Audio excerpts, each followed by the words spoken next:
नमस्कार मित्रों, सभी को प्रणाम। नमस्कार। जय सिया राम, जय हनुमान।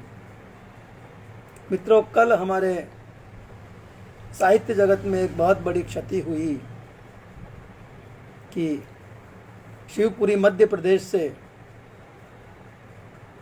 हमारी आदरणीय बहन कवित्री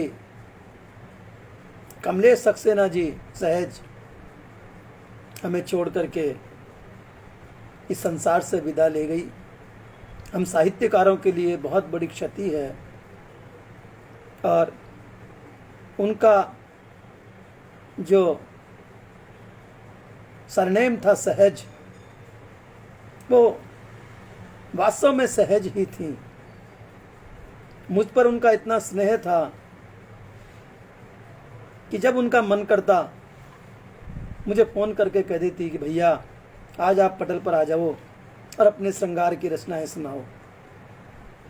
उनकी छवि, उनकी स्नेहमयी मूरत हमारी आंखों के सामने इस तरह तैर जाती है कि जैसे वे पटल पर बैठ करके काव्य पाठ कर रही हैं। हमें ऐसा लगता है कि वो हमारे बीच में अभी भी हैं, गई नहीं हैं।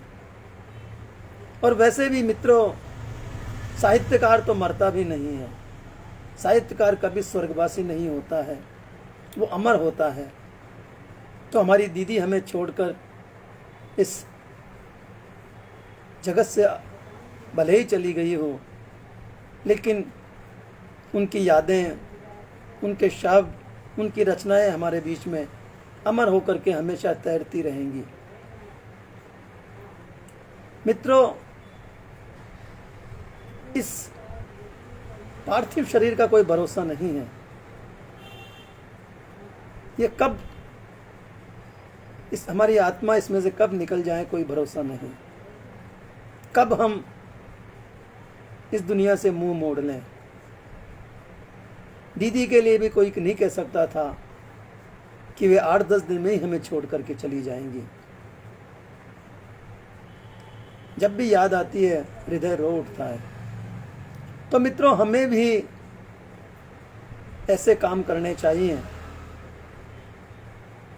जैसे दीदी के लिए कहा जाता है कि वो समाज सेवा में इतनी लीन थी कि रात को 12 बजे भी उन्हें कोई फ़ोन करके कह देता तो वे उठ करके जितना उनसे हो सकता था वे उसकी सहायता करती थी। और यही कारण है कि कल से पूरा शिवपुरी रो रहा है। शिवपुरी की अधिकांश दुकानें बंद हैं। हर घर में दीदी को याद करके लोग आंसू बहा रहे हैं।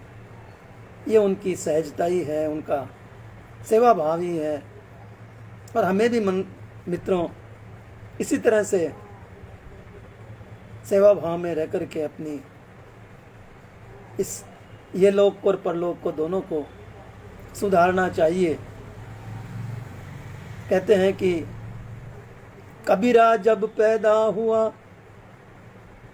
कबीरा कह रहे हैं कि कबीरा हम पैदा हुए, जग हंसे हम रोए, ऐसी करनी कर चलो कि हम हंसे जग रोए। तो मनुष्य को ऐसी करनी चाहिए कि आप जब जाएं आप तो खुश रहें, प्रसन्न रहें, क्योंकि आपने अच्छे कर्म किए हैं। लेकिन संसार आपको याद करके रोता रहे, संसार आपको याद करके आंसू बहाता रहे, हमेशा आपको याद करता रहे। आपका व्यक्तित्व उनके लिए आदर्श व्यक्तित्व बन करके उभरे। ऐसा हमें भी बनना चाहिए जैसा दीदी थी। वो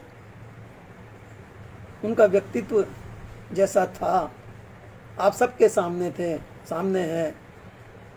जो जो भी दीदी से मिला है उन सबके ऊपर दीदी ने सबके मन पे, हृदय में ऐसी छाप छोड़ी है कि वे सब दुखी हैं।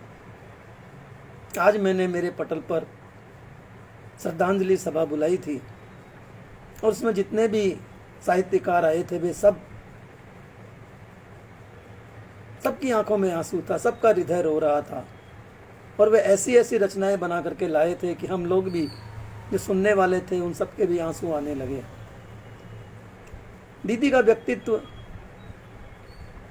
वाकई में एक प्रेरणादायक व्यक्तित्व था मित्रों। और ऐसे व्यक्तित्व वे धनी कभी संसार को छोड़कर नहीं जाते, वे संसार में ही विचरते रहते हैं। दीदी का स्नेह हमारे साथ हमेशा बना रहेगा।